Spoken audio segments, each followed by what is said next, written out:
Hello friends, welcome to my channel. உங்க mobile ரொம்ப ஸ்லோவா இருக்கா? அப்போ இந்த செட்டிங்ஸ ஆன் பண்ணி வச்சுக்கோங்க. அதுக்கப்புறம் உங்க மொபைல் ரொம்ப ஸ்பீடா இருக்கும்.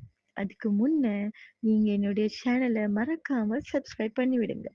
வாங்க செட்டிங்ஸ்குள்ள போலாம். உங்க மொபைல்ல செட்டிங்ஸ் ஆப்ஷன் இருக்கு இல்லையா? செட்டிங்ஸ் ஆப்ஷனுக்குள்ள போங்க. அதுக்கப்புறம் அப்படியே கீழ ஸ்க்ரால் பண்ணிட்டு வரும்போது, அபவுட் ஃபோன் அத டச் பண்ணுங்க. அத டச் பண்ணினா இப்படி காமிக்கும்.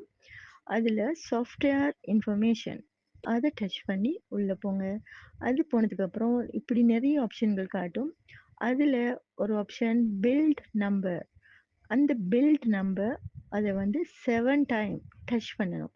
7 டைம் டச் பண்ணணும். இது போல 7 டைம் டச் பண்ணதுக்கப்புறம் டெவலப்பர் ஆப்ஷன் அப்படின்ட்டு ஒரு ஆப்ஷன் ஒன் ஆகும். அது வரைக்கும் ஒன் ஆகாது. 7 டைம் டச் பண்ணா தான் ஒன் ஆகும்.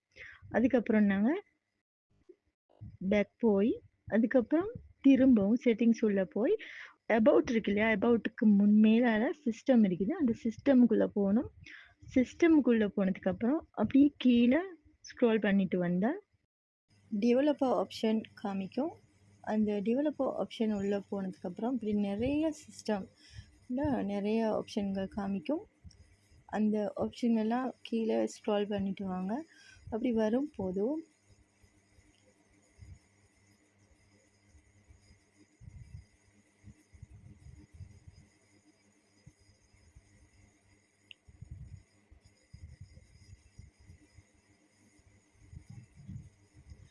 டோன்ட் கீப் ஆக்டிவிட்டீஸ் இப்படின்னு ஒரு ஆப்ஷன் காமிக்கும். அதை ஆன் பண்ணி விடுங்க.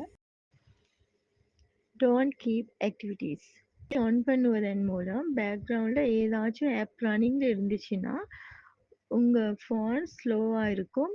இதை ஆன் பண்ணுவதன் மூலம் பேக்ரவுண்டில் இருக்கும் ஆப் அனைத்தையும் ஸ்டாப் பண்ணிவிட்டு நீங்கள் யூஸ் பண்ணுற ஆப்பை ஸ்பீட் பண்ணிவிடும். இந்த வீடியோ உங்களுக்கு பிடிச்சிருந்தால் மறக்காம உங்க ஃப்ரெண்ட்ஸ்க்கு ஷேர் பண்ணி விடுங்க. இது போல இன்னும் ஒரு தகவலுடன் உங்களை சந்திக்கும் நான்.